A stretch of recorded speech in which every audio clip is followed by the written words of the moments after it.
दंडामध्ये शरीर अंगावर कातडी नाही, बिडवड्यामध्ये बिबुळ नाही, मिठाचं पाणी करावं, अंगावर फेकामध्ये 40 दिवस एकाचा विचारावा, बोल संभा इस्लाम कबूल आहे आणि 40 दिवस छावेने एकच उत्तर द्यावा, औरंग्या अरे प्राण गेला तरी चालेल पण माझा धर्म सोडणार नाही, म्हणून धर्मवीर संभाजी राजा युगपुरुष ठरतो.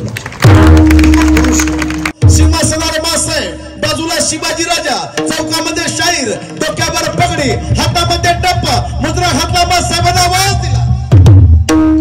ओम नमो श्री जगदंबे, ओम नमो श्री जगदंबे, नमन तुझंबे, करुणी प्रारंभे टपावर थाप तुंतुन्या.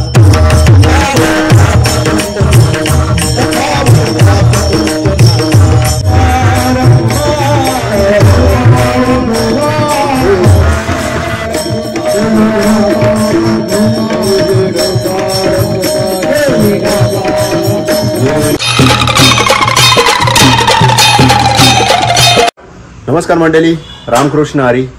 अलिमगड गाव म्हणजे उत्सवाचा गाव. आज अलिमगड गावान हरिनाम सप्ताह 16 वर्ष 14 होणार. आज तुम्हाला मी अलिमगड गावान कीर्तनान घेऊन जाणार. तर माझ्यासोबत तुम्ही पण सगळी चला. तर चला जाऊ आपण डायरेक्ट कीर्तनमध्ये. बाबूला पण घेऊन चालले आम्ही कीर्तनात, बरोबर. तर तुम्ही पण आमच्या जोडीलाच राहा. तुझा मित्र आले, बाबूचा मित्र आहे. हे हात मिलो, हात मिलो, हात मिलो, हात मिलो, ते बघ ना बाबू, हात मिलो, हात मिलो, हात मिलो. चला आतमध्ये जाऊ आपण आता. हरिनाम 16.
गोविंद आसुनी गोविंद शैनी गोविंद त्या मनी भैसदासे विठ्ठल.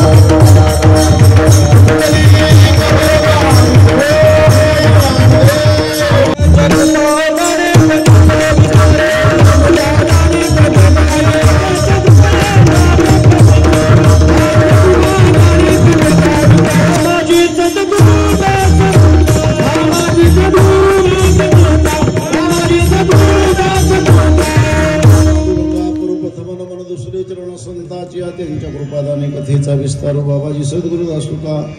ओम नमो ज्ञानेश्वरा करुणा कर हृदयाला तुमचा अनुग्रह. मित्र आहेत ना, त्यांच्यापर्यंत पोहोचलं पाहिजे की रामाचे भक्त वाड्या वस्त्यांवर जागी झाली ही त्यांना कळलं पाहिजे. त्यांच्यापर्यंत आवाज गेला पाहिजे. आमचा आवाज लक्षात गरज आवाज पाहिजे सगळ्यांनी.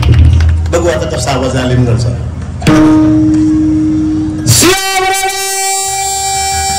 चंद्र भगवान की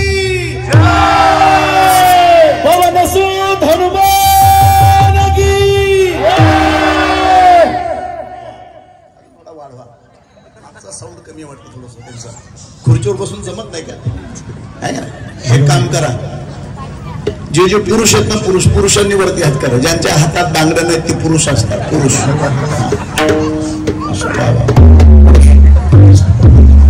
आपण पण पुरुष आहे की नाही? असं मस्त छान पुरुषांचं झालं सर्वांचं. आता महिला माता भगिनी करा वरती हात नुसतं करा. सर्वांनी वरती हात नुसतं. राम दादा ऐकून नका देऊ तुम्ही. आवाज मोकळा सोडा. क्षत्रिय कुलवंश प्रौढ प्रताप पुरंदर श्रीमंत योगी जनता राजा हिंदवी स्वराज संस्थापक को ब्राह्मणपती बालक छत्रपती शिवाजी महाराज की. धर्मवीर संभाजी महाराज की.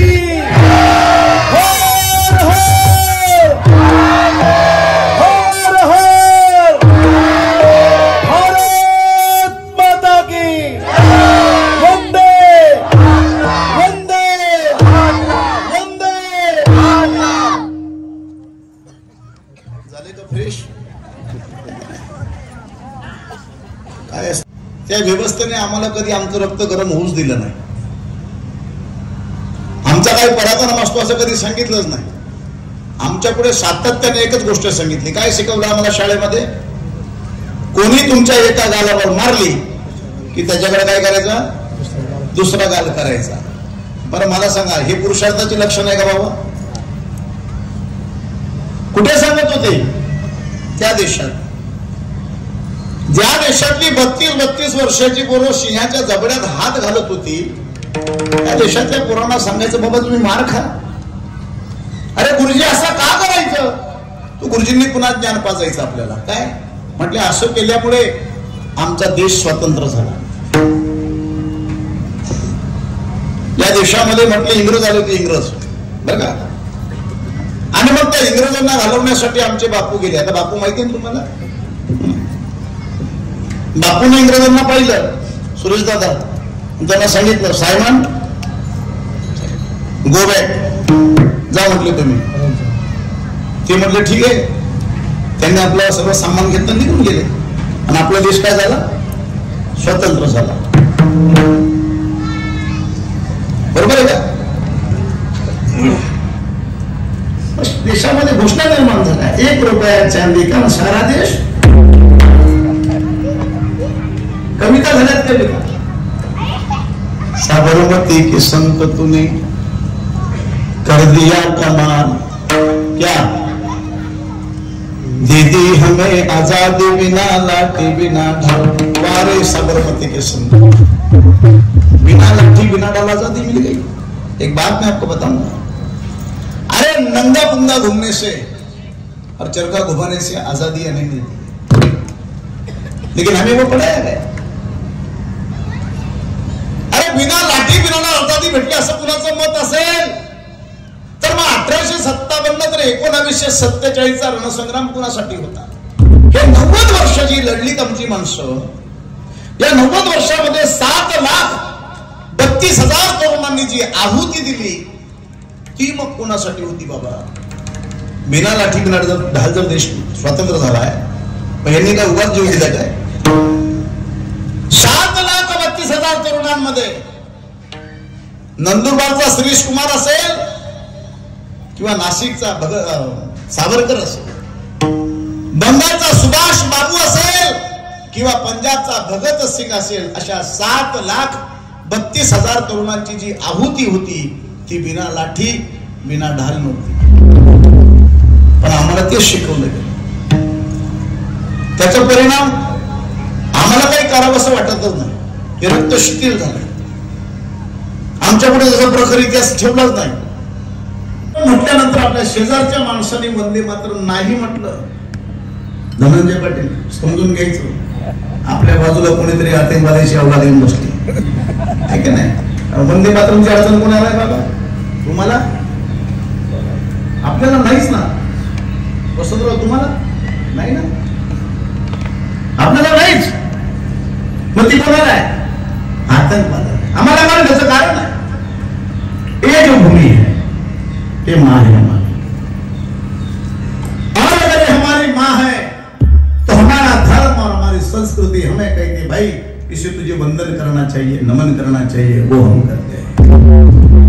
पर इस देश में कुछ लोग ऐसे हैं, कुछ लोग कह रहा हूं मैं, इस देश में कुछ लोग ऐसे हैं जो रहते यहीं पर है, खाते यहीं पर है, मरते यहीं पर है, और सुनो मरने के बाद सड़ते भी इसी जमीन के अंदर है. उनको जलाया नहीं जाता है, दफनाया जाता है. और इतना सब कुछ होने के बावजूद वो कहते हैं कि ये हमारी माँ नहीं है. अब बताओ महाराज, अरे जो भूमि तुझे रहने के लिए जगह देती है, जो भूमि तुझे खाने के लिए अनाज देती है, जो भूमि तुझे पीने के लिए पानी देती है, और जो भूमि तुझे मरने के बाद दफनाने के लिए पनाह देती है, और इतने उपकार करने के बावजूद अगर तू कहता है ये तेरी माँ नहीं है, तो भाई तुझे आतंकवादी कहना कोई बुरी बात नहीं. वैसे तो ये दुनिया बहुत बड़ी है महाराज, और इस बड़ी श्री क्षेत्र अलीमघर या गावामध्ये, या गावाचं आराध्य दैवत आई भगवती जरीमरी माता हिच्या प्रांगणामध्ये गेल्या 4 वर्षापासून स्वानंद सुख निवासी काशीनाथ बाबा कल्हेरकर, स्वानंद सुख निवासी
ते सर्व संत झाले, आणि राष्ट्रभक्तीच्या रंगामध्ये जे रंगले ते सर्व युग पुरुष झाले.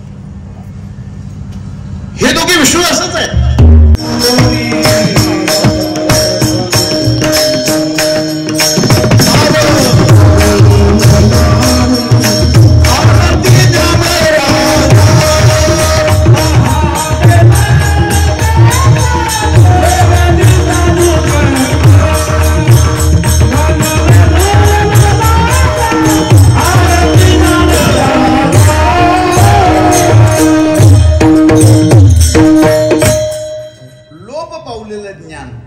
प्रगट करण्यासाठी, प्रगट गुह्य आहे का नाही, जे गुह्य होतं ते प्रगट करण्यासाठी जे पुढे आले ते संत.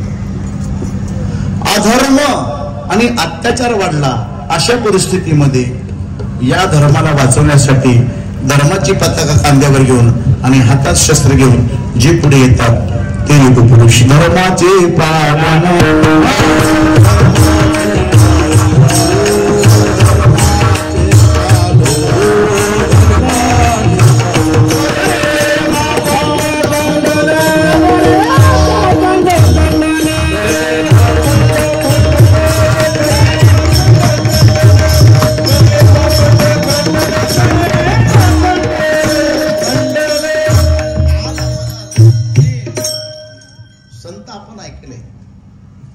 युग पुरुष सांगणार आहे.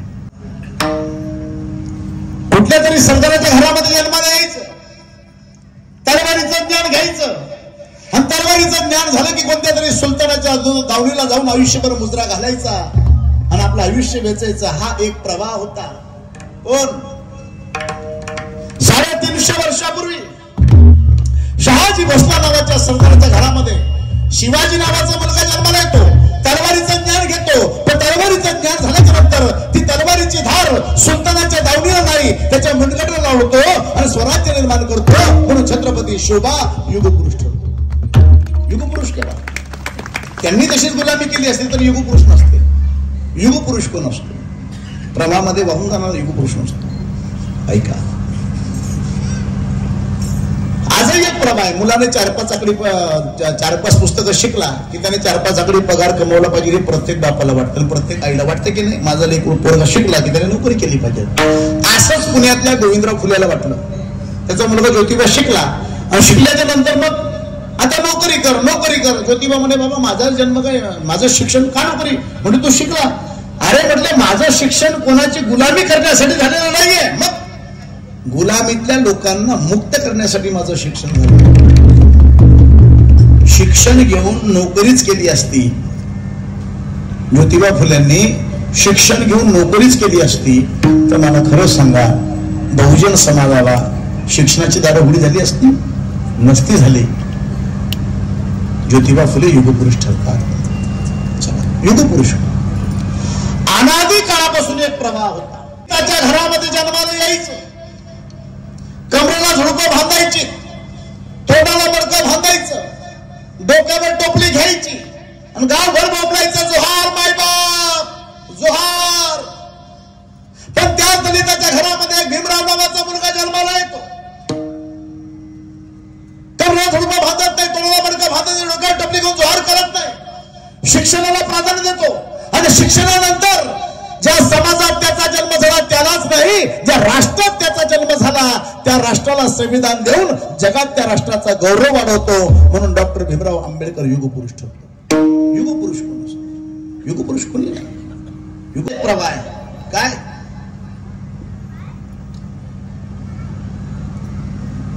इलेक्शनच्या शेवटच्या रात्रीपर्यंत जे लोक खांद्याला खांदा देऊन चालतात, शेवटच्या रात्री दारूच्या बाटलीवर कोंबडीच्या पिसावर विकले जातात. जो नारळ फोडायला असतो ना तो मग तो मोजणीला राहील याची गॅरंटी नसते, कारण तो आद्य रात्री त्याचा कार्यक्रम झालेला असतो. कारण फितुरी.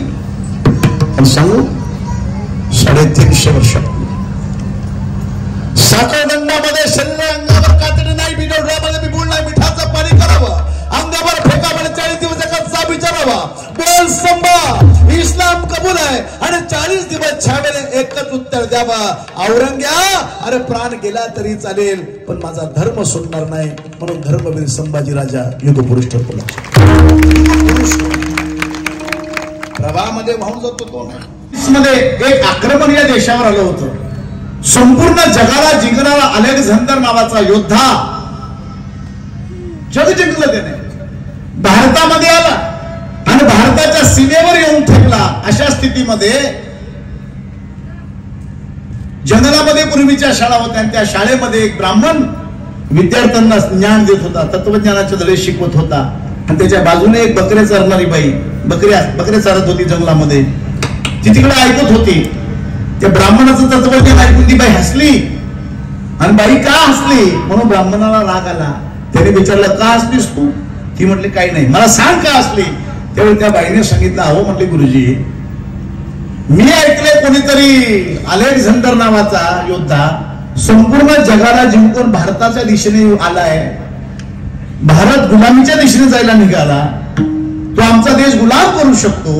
अशा परिस्थितीमध्ये या देशातल्या तरुणांना शास्त्राची नाही तर शस्त्रज्ञानाची शिकवण देणं गरजेचं आहे. तुम्ही यांना शास्त्र शिकवताय. तू म्हटले तू काय करू शकतेस? ती म्हणे बघा मी काहीच नाही, मी गरीब बाई, मी बकऱ्या चालते, माझा नवरा मरण पावला आहे, पण मला एक मुलगा आहे, मी तो तुम्हाला देते. ब्राह्मणही जिद्दी होता.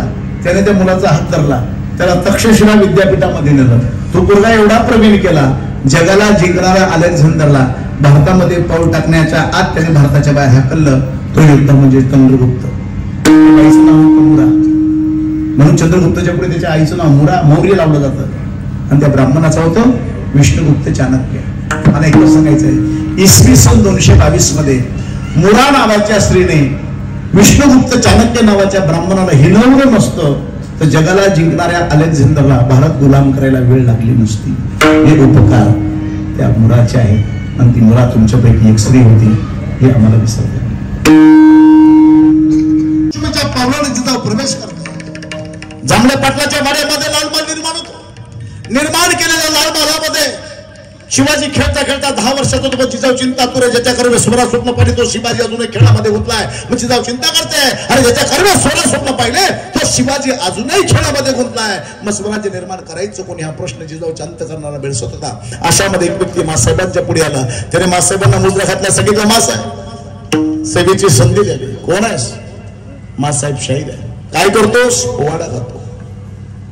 अरे मग असला पोवाडा गायला पाहिजे. आमच्या राजाच्या हातातलं खेळणं सुटलं पाहिजे. त्याच्या हातामध्ये शस्त्र आलं पाहिजे. तशी आपली आज्ञा मासाहेब. जगातली ही पहिली आणि शेवटची माय होती. तिला आपल्या 10 वर्षाच्या लेकराच्या हातात खेळणं आवडलं नाही. किती वर्षाचा तो पोरगा? 10 वर्षाचा. जशी आपली आज्ञा मासाहेब. दुसरा दिवस लालमहाल भरगतचा भरला. अष्टप्रधान मंडळ समोर उभं होतं. सिंहासनावर मासाहेब, बाजूला शिवाजी राजा, चौकामध्ये शाहीर, डोक्यावर पगडी, हातामध्ये टप्पा, मुद्रा घातला. मासाहेबांना आवाज दिला. ओम नमो श्री जगदंबे, ओम नमो श्री जगदंबे, नमन तुझंबे, करुणी प्रारंभे टपावर थाप तुंतुन्या.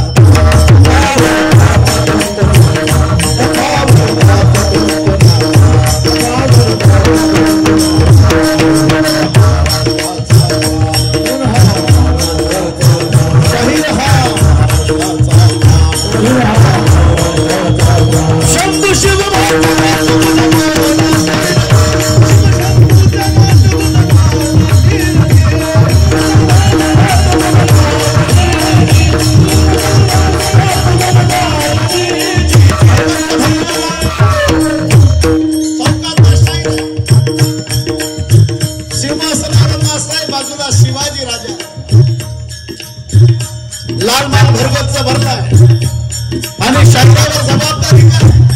10 वर्षाच्या लेकराच्या हातात खेळणं घ्यायचं आणि त्याच्या हातामध्ये शस्त्र द्यायचं. जबाबदारी नव्हती. आता काय करावं? अण्णा शाहिराने विचार केला. आता काय सांगितलं म्हणजे पराला लाग येईल, हातामध्ये शस्त्र घेईल. मग शाहिराने 13व्या शतकातला इतिहास सांगितला. महाराष्ट्राचा नाही राजस्थान, चित्तोडचा. चित्तोडचा इतिहास म्हणजे कुणाचा? महाराणी पद्मावती आणि रावण रतन सिंगाचा. कोण ही पद्मावती आहे का? कोण पद्मावती? अशाचा स्पर्धा गरजला. दरबार गार झाला. सर्वांचं लक्ष त्या लहान लेकराकडे गेलं. मासाहेब, मासाहेब अत्याचार होत असताना मासाहेब आमची माणसं काय करत होती? मासाहेबांच्या लक्षात आलाय घाव वरणी लागलाय. मग कळाल्या सौदामिनी सांगितलं शिवबा हे सर्व होत असताना आमची माणसं तुमच्यासारखी खेळामध्ये गुंतली होती. असं असेल मासाहेब तर दिली तिला अंजली खेळायला. घेतली तलवार हातामध्ये, मिरवला दांडपट्टा आणि घेतली मांड घोड्यावर आणि उभं केलं स्वराज्य. दिशा 13व्या शतकातल्या पद्मिनीच्या पराक्रमाची आहे आणि ती पद्मिनी तुमच्यातली एक आहे. हे विसरू नका. स्त्रियांचा आहे. चला 15व्या शतकाकडे चला.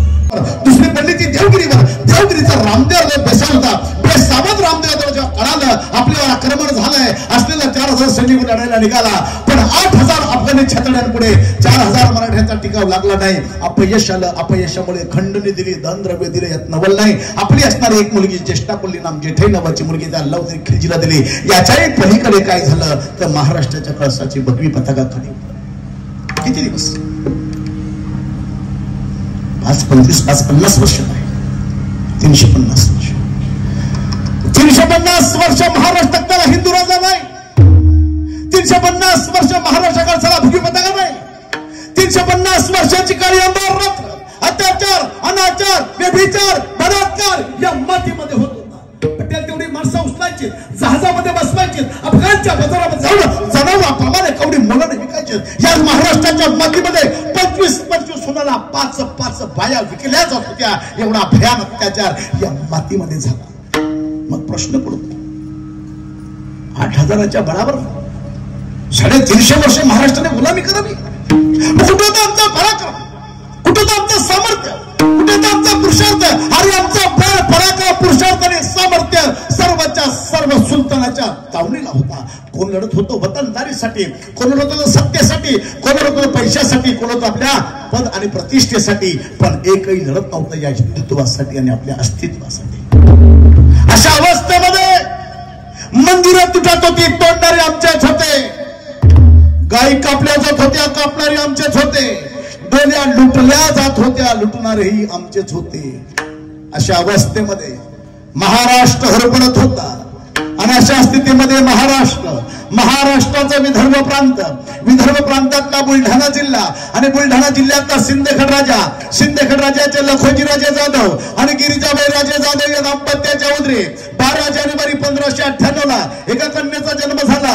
कन्या विवाह योग्य झाली. वेरूळच्या भोसल्यांचा पोरगा शहाजी भोसले लग्न करते. लग्नाच्या पहिल्या वेळा जगदंबेच्या दर्शन जात असताना अत्याचार पाहते. अंतकरण बिघडतं आणि बिघडलं अंत करणारे आपल्या पतीला प्रश्न विचारते, राजे का होतोय अत्याचार? अरे का लुटल्या जात आहे आमच्या डोल्या? का कापल्या जात आहे आमच्या गोमाता? का उडत आमच्या मंदिराची कळसाने? का भंगवल्या जात आहेत राजा आमच्या मूर्त्या? त्यावेळी राजाने सांगितलं, राजयवनांचा आहे पर्याय नाही. त्यावेळी मासाहेबांनी पाहिलं राजा कौल देत नाही. तिने कौल जगदंबेला मागितला. जरी मरीच्या पुढे आले, भगवंतीच्या पुढे आले, पत्र पसरवा साथ घातली, आवाज रे दारुगड, माहूरची रेणुका दारुगड, कोल्हापूरची लक्ष्मी दारुगड, तुळजापूरची भवानी दारुगड. हे माता जगदंबे, अगं वांज पण जावं म्हणून पुत्र नकोय, आई म्हणून पुकारावं म्हणून पुत्र नकोय. हिंदवी स्वराज्याची संस्थापना करेल, आया बहिणींच्या राखेल आणि ब्राह्मणांचं रक्षण करून महाराष्ट्राच्या कळसाला भगवी पताका चढवेल असा एक सुपुत्र दे. 350 हे जे एकाही पुरुषाला जमलं नाही. वा, त्याला ते कौर भगतसिंगाची आई, तिचाही पराक्रम आहे. आणि 20व्या शतकातली लाडकी बाई. तुम्ही ते 1500 रुपये वगैरे काय बाजूला ठेवा. यावेळी राजकारण नाही, आता इलेक्शन वगैरे नाहीये, मी काय कोणत्या पक्षाचं नाही, पण यावेळी हिंदुत्ववादी विचाराची सत्ता येणं गरजेचं होतं.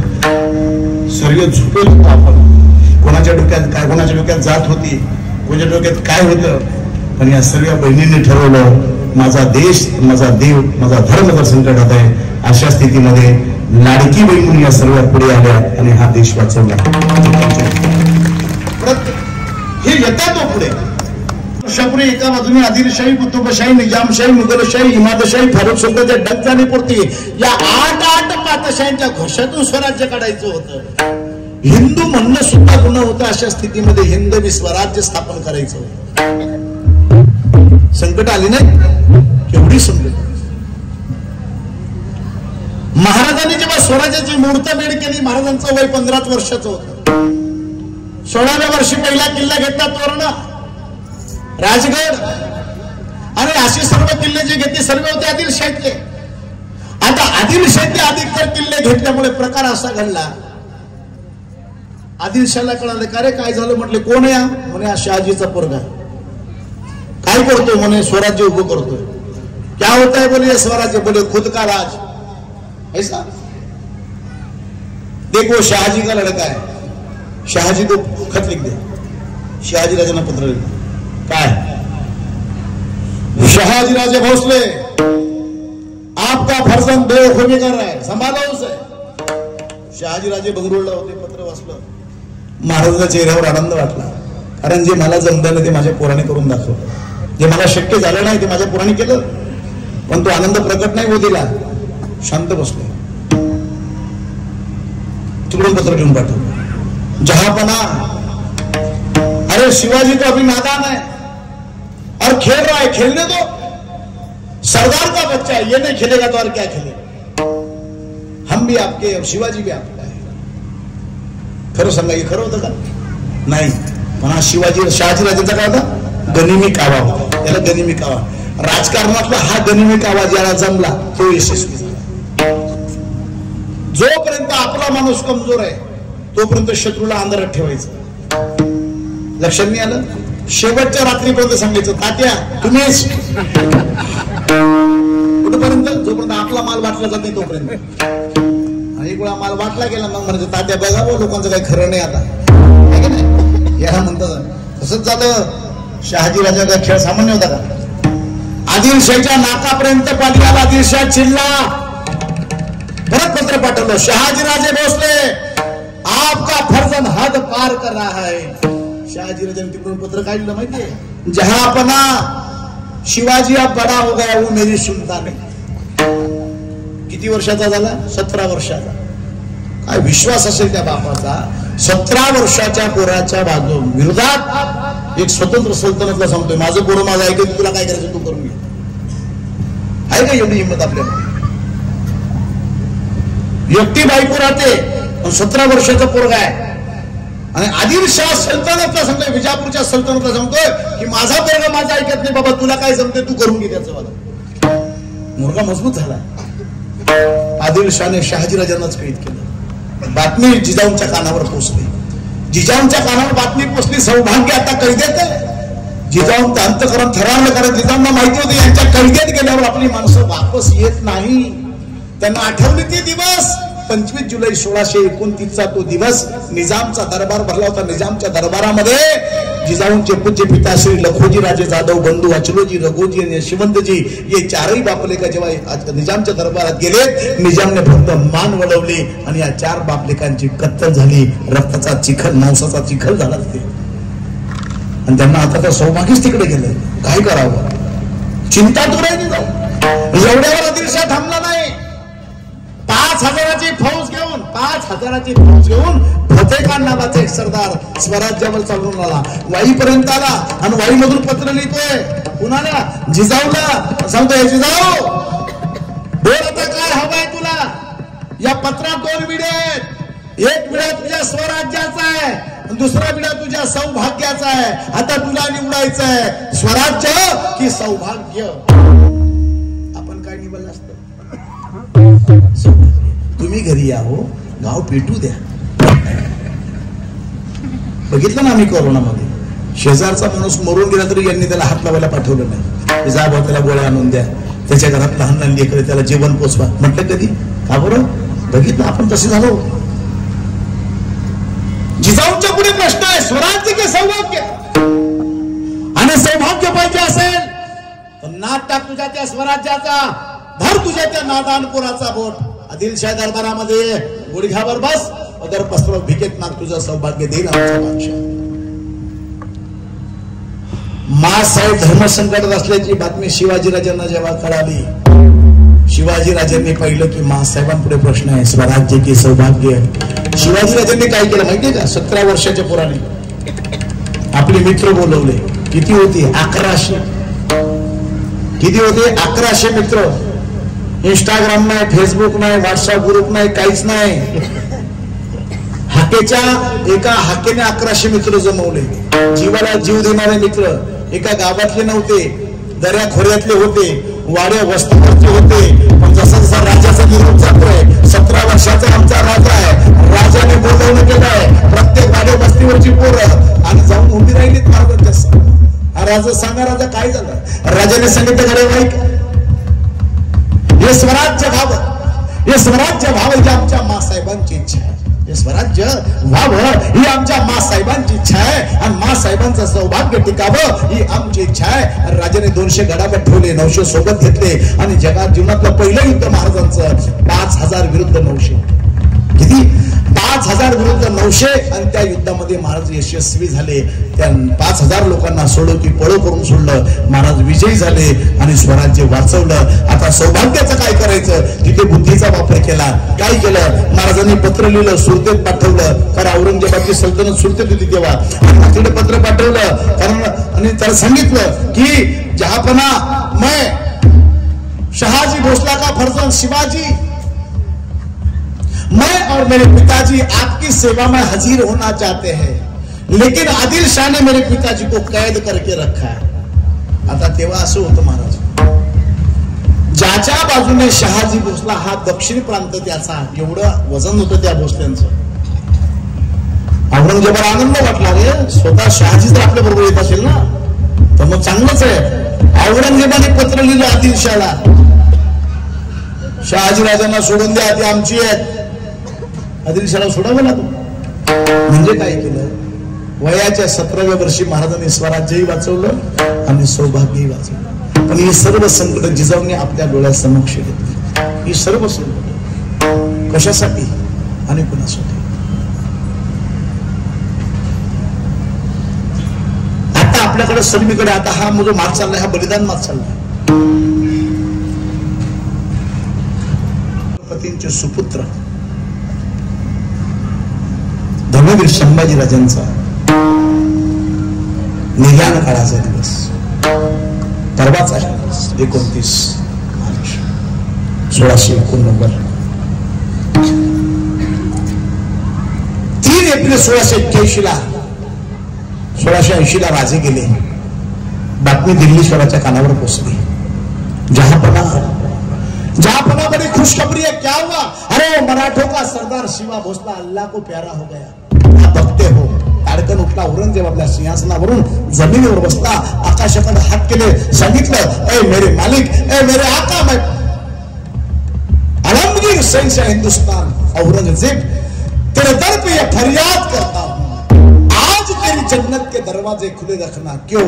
क्योंकि माँ और बहनों की लाज रखने वाला शिवा भोसला तेरी जन्नत में आ रहा है.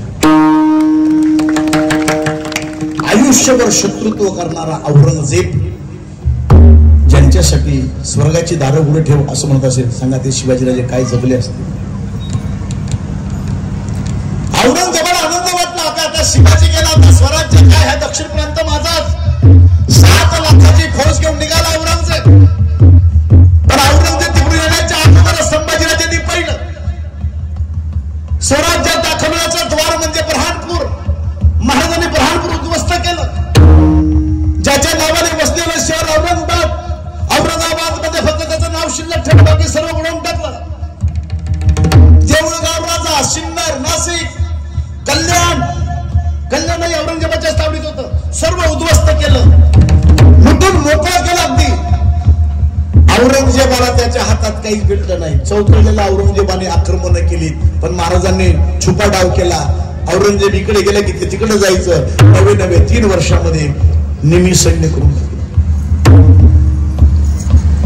औरंगजेबाने रागात काय केलं, स्वतःच्या डोक्यातली पगडी जमिनीवर फेकले आणि सांगितलं, जब तक वो काफर संभा हमें नहीं मिलता, सर पे ताज नहीं रखेंगे. ठरलं महाराज. काही केल्यास अंबाजीराजे संपत नाही. शेवटी फितुरी झाली. इतिहास असतो, वास्तविक स्वीकारायचं असतं. झाली आपल्या माणसाला. मुकर्रम खानाला बातमी दिली आणि सरदेसाईच्या वाड्यामध्ये संभाजीराजे कैद झाले. औरंगजेबाच्या समोर संभाजीराजाला उभा केलं. ऐका आता हा इतिहास. संभाजीराजांना विचारण्यात आलं, बोल संभा, देख मैं तुझे मारना नहीं चाहता, मैं तुझे मारना नहीं चाहता. क्यों? अरे बहुत कुछ सुन रखा था हमने. ये लोग कहते थे कि इस देश में कोई राम नाम का बादशाह था और उस राम नाम के बादशाह की बेगम को कोई रावण नाम का बादशाह उठाकर ले गया और अपनी एक बेगम को छुड़ाने के लिए राम समंदर पे सेतु बांध पर लंका चला गया. हमें झूठ लगता था. आजही काय औरंगजेबाच्या औलादीनं खोटच वाटतं ते की एका बायकोला सोडलं कोणी पूल बांधतं का? आहे त्या औलादी देशामध्ये अजून पण. हमें झूठ लगता था.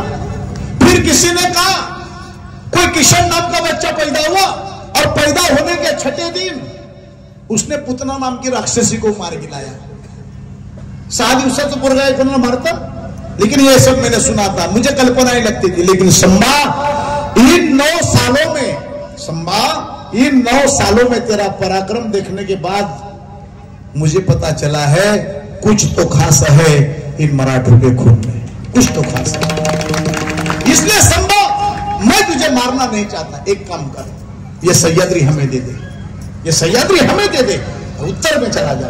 उत्तर म्हणजे काय? औरंगाबाद पासून अहमदनगर पासून सातपुडापर्यंत, बागलाण, वराड, कानदेश हा पूर्ण प्रदेश राय राज्य कर. संभाजी राजांनी स्वीकारलं नाही. काय सांगितलं? कदाचित त्या दिवशी संभाजीराजे झुकले असते, धनंजय पाटील आयुष्यात आमच्या मना कधी उंच झाले नसते. अरे आम्हाला स्वाभिमानानं जगता यावं म्हणून माझा राजा 40 दिवस यातना भोगल्या. सकाळदंडामध्ये बंदिस्त केलं गेलं. नाखून खिचला इसकी, जिवंतपणे नख ओढली गेली. नुसता सिनेमा नको, एक वेळा छावा कादंबरी वाचून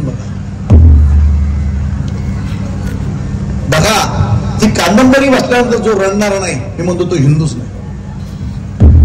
सिनेमा पाहिला कोणी? छापा सिनेमा पाहिला? कोणी कोणी पाहिला? तर त्यांनी पाहिलं तरी वरती उठ करा.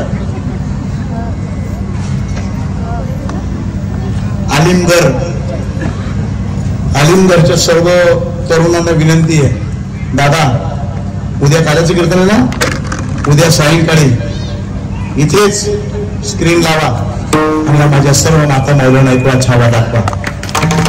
इकडे अरे कळू देत ना आमच्या पोरांना काय पराक्रम आहे आमचा. अरे माझ्या मातेच्या कंपाळावर कुंकू असावा, मंदिरावर कळस, अंगणामध्ये तुळस असावी, याच्यासाठी माझा राजा 40 दिवस यातना भोगत होता. दुर्भाग्याची गोष्ट आहे. अरे आमच्या कंपनीच्या कुंकवासाठी ज्याने 40 दिवस यातना भोगल्या, त्याच देशातल्या मावल्या आज कंपनी टिकलीन कुंकू लावत नाही. अरे तुमच्या हातातला चुडा टिकावा म्हणून 40 दिवस माझा राजा झुकला नाही. हो खाल निकाल लो इसकी. उकळतं पाणी घेतलं, त्याच्या अंगावर टाकलं. का बरं? बटाटे सोलावेत तसं अंगावर पाणी गरम गरम टाकलं, पूर्ण साल गरम केली आणि ओढली गेली ती कातडी जिवंतपणे. पण एवढ्या यातना दिल्यानंतरही डोळ्यामध्ये अश्रू नाही, ओठावर जीभ नाही, आवाज निघत नव्हता. औरंगजेब पत्नीची इच्छा होती, एक वेळा तरी संभाजीने झुकलं पाहिजे आणि विनवण्या केल्या पाहिजे, रडलं पाहिजे, ओरडलं पाहिजे. पण संभाजी राजांच्या मुखातून आवाज आला नाही आला.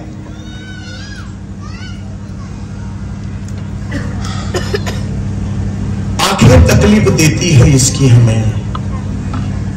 डोळे त्रास देतात. एवढा त्रास झाल्यानंतरही संभाजीराजे 8 वाजले त्याच्याकडे पाहिजे, त्याला राग आला. आखिर निकाल लो इसकी. महाराज आगीमध्ये लोखंडी सळया अशा तापवल्या गेल्या, लाल बुंद सळया झाल्या. आणि एका हशीमाला सांगितलं, याच्या डोळ्यात घाल म्हटली या सळया. तो तिथे गेला, पण संभाजीराजांच्या डोळ्यातलं तेज पाहून त्याची हिंमत होत नव्हती. तो सांगत होता, आंखें बंद कर ले संभाजी, आंखें बंद कर ले, डर लगता है मुझे. त्यावेळी संभाजीराजे म्हटले, या आंखें बंद नाही होगी. डोळे बंद नाही केलेत महाराज. अशा स्थितीमध्ये त्या हशीमाने त्या गरम गरम साड्या धर्मवीर संभाजीराजांच्या डोळ्यामध्ये घातल्या. जाऊन आवाजाला ते बिबड बाहेर काढले. कुणासाठी? कुणासाठी? या धर्मासाठी, तुमच्या माझ्या अस्तित्वासाठी. मी माझ्या सर्व माऊल्यांना सांगितलं, भगिनींना सांगितलं, ताई हिंदू आहोत आपण. हिंदू पुरुषाने घरातून कंपाळी कुंकू गंध लावल्याशिवाय बाहेर निघू नये. हिंदू माऊलीने स्वतः तो कुंकू लावतात. तुम्ही लहान लहान लेकरांना सुद्धा लावून देत जा. हे लहान लहान पोरी आहेत ना, ज्यांच्याही कंपाळावर टिकली असू देत जा. का? अरे मुसलमान जेव्हा बाहेर निघतात, कधी बुरख्याशिवाय ती लोक बाहेर निघत नाही, डोक्यावर टोपी घातल्याशिवाय त्यांची लेकरं बाहेर निघत नाही. मग आम्ही आमचा धर्म का सोडावा? का सोडावा मला सांगा ना. मुलींना एकच सांगतो मी, तुमचा परमार्थ. मुली शाळेत निघाल्या ना, कॉलेजला शाळेत जाताना पाऊच असतो ना तुमच्याकडे, आहे की नाही? त्या पाऊच मध्ये काय असतं? फेअर अँड लवली, लिपस्टिक, गंध वेगवेगळे ठेवतात. मला माहिती आहे, माझ्याही 2 मुली आहेत ना, मलाही 2 मुली आहेत. पण एक लक्षात ठेवा ताई, आपल्या मुलीच्या पाऊच मध्ये फेअर अँड लव्हली लिपस्टिक तिथे असतेच. एक काम करा, त्यांच्या पाऊच मध्ये एक पाजलेला वस्तारा ठेवून द्यायचा. वस्तारा कळतो ना, धारदार वस्तारा ठेवायचा. आणि मुलींनो, कुठल्याही हरामखोराने तुमच्याकडे वाकडी नजर करून पाहिली तर त्या वस्ताराने त्याच्या नरडीचा घोट घ्यायला घालू नका. राष्ट्रमाता जिजाऊच्या महाराष्ट्राच्या रणरागिने तुम्ही हात लक्षात ठेवा. काय ताकद आहे कोणाची तुम्हाला कोणत्याही हरामखोराने यावं आणि तुम्हाला आपल्या प्रेमाच्या जळत द्यावं? इतके हलकट आहोत आम्ही? अरे राष्ट्रमाता जिजाऊच्या विचारांकडे लक्ष द्या. ज्या दिवशी आमच्या मनामध्ये, आमच्या जीवनामध्ये असा काही प्रकार घडायला लागला, त्या क्षणाला एखादी पोरगी जर आमची जात असेल, कारण मुली सरळ असतात, सहज प्रेमाच्या. आता आमचं कामच लव जिहादला काम करणं. कितीतरी तुमची एक ठाण्यातली मुलगी होती, ठाण्यातली मुलगी, TCA तिचा बाप ठाण्यामध्ये, फेसबुक फ्रेंड मालेगाव आली हो.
प्रसादाचा लाभ घ्यावा. अक्का आलिमगर हरिनाम सप्ताह 16 मध्ये उपस्थित असते.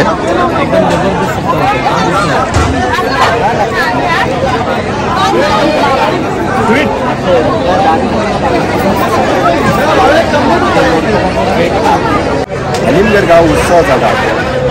पब्लिक बघून तुम्हाला समजला असेल, आलिमगर गावात त्यांचा पण प्रोग्राम असून उत्साह आनंद एकत्रितपणे येऊन जाम डेकोरेशन साजरा केला जाते. त्यांचा पण प्रोग्राम असून